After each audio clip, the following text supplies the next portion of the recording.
Have you ever picked up a book and just hated it and not really had any idea why? Something about it feels wrong. The writing style is off and you just know you won't like that author.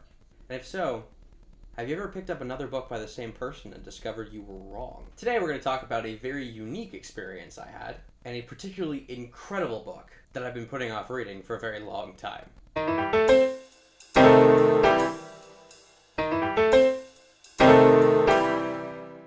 Hello everyone, welcome to the Book Cafe, where we review books, talk fantasy, and interview industry professionals. If this is your first time watching one of our videos, I invite you to subscribe and turn on notifications. And if you've been here before, glad to have you back. A couple of years ago, while looking for more Brandon Sanderson books, I stumbled across N.K. Jemison's The 100,000 Kingdoms. Got about 2 chapters in before I decided I hated it. I found I disliked the characters, I wasn't particularly fond of the setting, something about the writing was off. I decided that I didn't like N.K. Jemisin, and I wasn't going to read anything by her ever again. In retrospect, that was a stupid decision. I kept seeing Jemison's books pop up on my recommendations list, getting Hugo Awards, getting recommended to me by people I trusted. So last week, I picked up the 5th season, the first book in the Broken Earth trilogy, and I just devoured it. Having reread the first chapter of The 100,000 Kingdoms since then, I've come to the conclusion that my original decision was really dumb, and have moved Jemison from my blacklist to my list of favorite authors.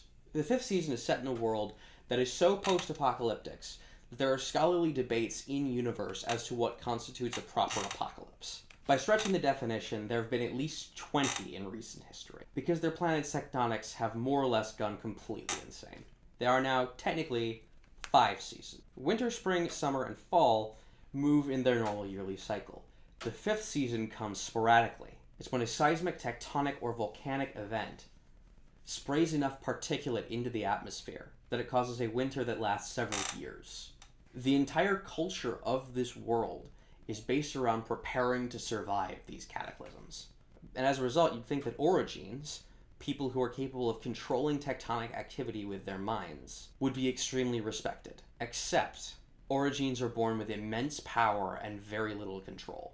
And that power is on a hair trigger of their fight or flight instinct. A frightened Origine with no training can topple a mountain or cause a volcanic eruption underneath their feet, while the more powerful ones are capable of narrowing their focus down to a single piece of dust. Because of this inherent lack of control, Origines, or Ragas, as they're insultingly known, are feared and enslaved across the known world, sent to academies where they're treated as less than human, and they can be deprived of their lives at any moment. The story follows 3 Origine women, Damaya, Cyanite, and Essun, attempting to survive in this society in the years leading up to what the prologue assures us will be the last 5th season ever, either because there'll never be another event like it, or because there'll be no humanity left to record it. The writing of this book is utterly enchanting. It walks the line between genre and literary much closer than Novik's work does, somehow managing to be more of both.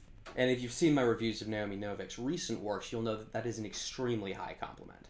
The characters are incredible. There is a depth and a voice to them, and watching the viewpoint characters evolve over the course of just one novel, it's done in a way that I can only describe it as masterful. I think most other authors, if they had tried to do what Jemison does, could not have made it work. Unfortunately, I can't tell you what that is because it is massive spoilers, but suffice to say, it is a twist that I completely did not manage to see coming, and is incredibly satisfying. And it occurs in the middle of the book. The driving mysteries of the novel. Why is the Earth so seismically active? What are the strange floating obelisks? What happened to the moon? And why the anti-Origine order seems to act so strangely. Compelling and fascinating, and honestly, as soon as I finished the book, I wanted desperately to go out and get the second one. I can see why she won a Hugo Award for this, and honestly, I think this is one of the best books I've reviewed thus far.